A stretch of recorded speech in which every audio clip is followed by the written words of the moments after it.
Hoy, Kureng, buti pa pala yung asawa ni si Mang. Makakakuha daw siya ng 13-month pay. Tiba-tiba na naman siya. Ay, yun lang ang akala mo. Ang di mo lang alam na iutang na yung 13-month pay ng asawa niya. Kaya oras na nakuha na ng asawa ni si Mang yung 13-month pay, wala nang matitira doon. Ay, ganun ba? Sigurado pag nalaman nung asawa ni si Mang, malaking gulo. Ay, oo. Baka nga nakuha na niya kasi panay ang deliver nung Lazada at Shopee sa kanila. Ay, yun lang ang hindi ko alam, Kureng. Akala ko bang nakuha niya na? Ano malay mo kung nirenew niya? Wala naman yan. Nakita ko kayong dalawa sumasayaw para kayong ewan. Bagong moves na pala yan ng mga chismosa, no? Oo nga pala, hindi pa nakukuha ng asawa ko yung bonus niya.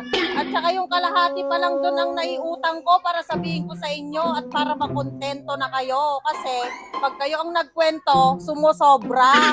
Walang bawas pero may dagdag. Nako naman.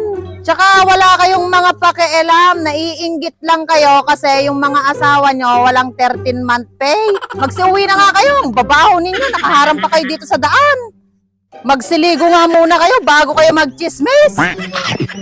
Mayabang ka, makakakuha lang yung asawa mo ng 13-month